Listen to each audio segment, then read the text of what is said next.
جب پہلی مرتبہ آپ حج پہ جاتے ہیں اور 8 کو احرام باندھ کے مکے سے جب پہنچتے ہیں منا میں، تو جو ہی خیمے کے اندر داخل ہوتے ہیں آپ کو حیرت کا جھٹکا لگتا ہے۔ بالکل قبر جتنی جگہ ہوتی ہے، 1.5 فٹ چوڑا گدا ہوتا ہے اور 5.5 فٹ لمبا ہوتا ہے، اور وہ جوڑ کے رکھے ہوئے ہوتے ہیں۔ وہاں ہی سونا ہے، اسی کو اٹھا کے نماز پڑھنا ہے، وہیں اپنا کہیں سامان ٹکانا ہے، وہیں کہیں جوتے کو سیڑنے ہیں۔ بڑی مشکل ہوتی ہے۔ بندہ جب ایک دم خیمے میں داخل ہوتا ہے تو 1.5 فٹ چوڑا اور 5.5 فٹ لمبا جب دیکھتا ہے کہ یہ میرا بستر ہے، چھوٹا سا خیمہ ہے، تو یہاں بندے کتنے؟ اتنے بندے ہیں جی 45 بندے ہیں یہاں۔ اور وہاں تو پھر جب کروٹ بھی بدلتے ہیں تو دوسرے کے اوپر گرتے ہیں، پاؤں دوسرے کے سر پہ ہوتے ہیں اور ادھر والے کے پاؤں آپ کے سر پہ ہوتے ہیں، اور وہاں آپ نے کتنے دن کاٹنے ہوتے ہیں، اور وہ کتنا مشکل ہوتا ہے۔ پھر واش روم میں جو لائن لگی ہوتی ہے تو وہ کتنا مشکل مرحلہ ہوتا ہے، لیکن اس کے باوجود تکلیف سارے کاٹتے ہیں، لیکن جنگ و جدل نہیں ہوتا، اس لیے کہ میرے رب نے کہا میرے بندو میرے دربار پہ اور لڑنا نہیں ہے۔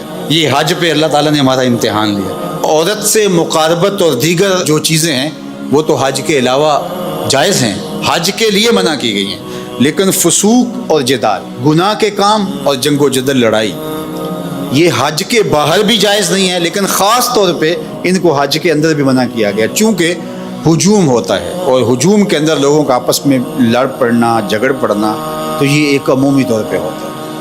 آپ میں سے جو لوگ دیہاتوں کے ہیں وہ اچھی طرح جانتے ہیں کہ ہمارے دیہاتوں میں میلے لگتے تھے، ہم جب چھوٹے ہوتے تھے تو ہر میلے پہ لڑائی ضرور ہوتی تھی، سر پھٹتے تھے اور آپس میں الجھاؤ ہو جاتا تھا۔ کیوں کہ جب لوگ جمع ہیں پھر اس میں لازمی ہوتا تھا، کبھی نہیں سنا تھا کہ میلہ ہو اور وہ کسی لڑائی پر منتج نہ ہوا، چھوٹی لڑائی ہو یا بڑی لڑائی ہو۔ کیوں؟ اس لیے کہ لوگ اتنے زیادہ ہوتے ہیں تو لڑائیاں ہوتی ہیں۔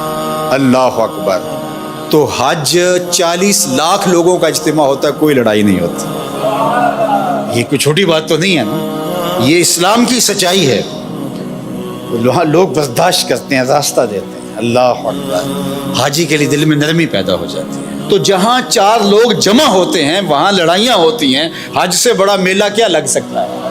یہ تو 4,000 10,000 50,000 کا میلہ ہوتا ہے، وہ 40 لاکھ کا میلہ ہوتا ہے، لیکن اس میلے کے اندر لڑائی نہیں ہوتی، اس لیے کہ میرے رب نے کہا ہے کہ ولا فسوق ولا جدال، او میرے بندو تم نے لڑنا نہیں ہے۔ کہا مالک تیرا حکم ہے، نہیں لڑیں گے۔ حج پہ ایک اور امتحان لیتا ہے اللہ، وہ کیا؟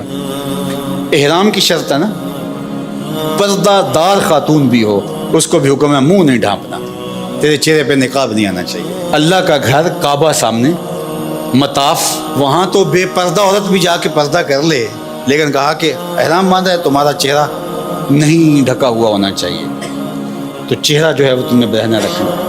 مالک یہ کیا؟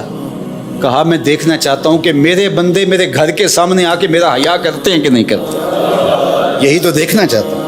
ان کی آنکھوں میں شرم آتی ہے کہ نہیں آتی؟ یہی تو امتحان لینا ہے بندے کا۔ اور وہاں مجال ہے کہ کوئی کسی کی آنکھوں میں آوارگی آ جائے، کسی کی آنکھوں کے اندر بدکاری آ جائے۔ کیسی پاکیزگی ہوتی ہے، کیسی عفت ہوتی یار! اپنی بیوی بھی ساتھ ہو تو تم اسے بھی اس نظر سے نہیں دیکھ سکتے، تو پھر کسی اور کی خاتون کو کوئی کیسے دیکھے گا؟